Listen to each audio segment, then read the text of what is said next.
থেকে আমি রেজা আলমসারির একদম ব্র্যান্ড নিউ ব্লগ নিয়ে আপনাদের সাথে হাজির হয়ে গেলাম। এই মুহূর্তে আছি হচ্ছে ঠিক জল তরঙ্গের সামনে, ওদের যে একটা বিচ আছে ঠিক সেইখানে সূর্যাস্ত উপভোগ করার জন্য। তবে সূর্যাস্ত হতে এখনো অনেকটা দেরি আছে। তার আগে আমরা আবারও দুজনের হাত ধরে এই সুন্দর বঙ্গোপসাগরের সি বিচে দাঁড়িয়ে আছি, দেখতেই পাচ্ছেন। তবে এইবার আমার কাছে কক্সবাজার এক অন্য রূপে ধরা দিয়েছে। এর পিছনের কারণ হচ্ছে মানুষের আনাগোনা কিছুটা হলেও কম, এবং সব থেকে বড় কথা হচ্ছে ওয়েদারটা খুবই খুবই ফ্যান্টাস্টিক। এই মুহূর্তে কিন্তু প্রচন্ড ঝড় তুফান থাকার কথা, সমুদ্রে বিপদ সজ্ঞা থাকার কথা, কিন্তু সেরকম কিছুই নেই। দেখতেই পাচ্ছেন একদম আকাশ ফকফকে ঝকঝকে।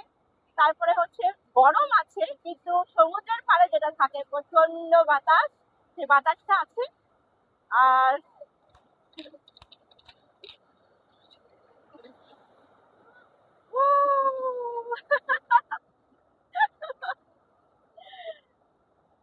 সমুদ্রে আসবো আর ভিজবো না এরকমটা এখন পর্যন্ত আমার রেকর্ড নাই।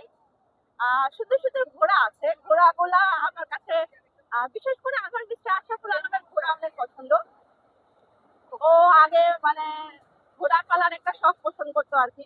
তো ঢাকাতে তো আর ঘোড়া টোড়া পালা যায় না। এইখানে আসলে যখন ঘোড়া দেখি আমার এই সিনটা খুব মনে পড়ে যে সুন্দর সুন্দর ঘোড়া। ঘোড়ার পিঠে আপনারা চাইলেই উঠতে পারবেন, কিন্তু আমরা আসলে উঠি না। আমি নিজেদের মতন এভাবে এনজয় করি। তারপরে জেট স্কি আছে, ওইখানে বিচ কার আছে, আরো অনেক অ্যাক্টিভিটিস আছে, প্যারাসেলিং আছে, অনেকেই করে। তবে রিসেন্টলি অনেকগুলো অ্যাক্সিডেন্টাল অ্যাক্টিভিটি হয়েছে, তো এটা স্কিপ করাই ভালো। এখন কিন্তু অনেক বড় বড় ঢেউ, তাই না? একটু আগেও কিন্তু ভাটা ছিল, তখন আমরা এত বড় ঢেউ দেখিনি। এখন একদম জোয়ারের পানি পুরা চলে এসেছে এখানে, আর অনেক বড় বড় ঢেউ। ওয়াও! আল্লাহ সৃষ্টি, সুবহানাল্লাহ, আলহামদুলিল্লাহ, সত্যি বিস্ময়কর। তোমার পিছনে এই যে ঘোড়াগুলো, হ্যাঁ, এই যে আই লাভ, আমার প্রাণীদের মধ্যে সব থেকে বেশি পছন্দ হচ্ছে গরু, এরপরে হচ্ছে বিড়াল, তারপরে অনেক কিছুই আছে, তার মধ্যে ঘোড়াও একটা আছে।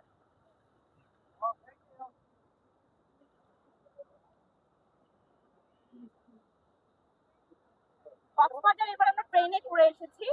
তো ট্রেনে আসার কারণে জার্নিটা অনেক স্মুথ ছিল, অনেক সুন্দর ছিল, এবং বাংলাদেশের প্রথমবারের মতন আমরা কক্সবাজার রেলওয়ে স্টেশনটা দেখেছি।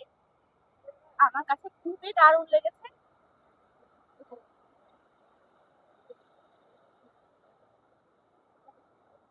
সূর্য স্নানে নেমেছি, সূর্যতে আমরা গোসল করব, ভীষণই ভালো লাগা কাজ করছে।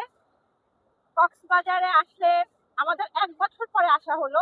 এবার অবশ্য আমরা একটা ফ্রি হোটেলে নাইট স্টে পেয়েছি দেখেই আসা, না হলে এই মুহূর্তে আসার কোনো ইচ্ছে ছিল না, প্ল্যানও ছিল না। তো সেই কারণে আসলাম। But yes, we are enjoying, আলহামদুলিল্লাহ।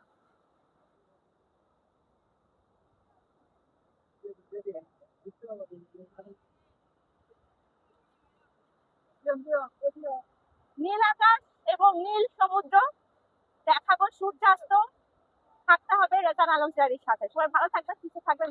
বিদায় নিচ্ছি কক্সবাজার থেকে। আল্লাহ হাফিজ।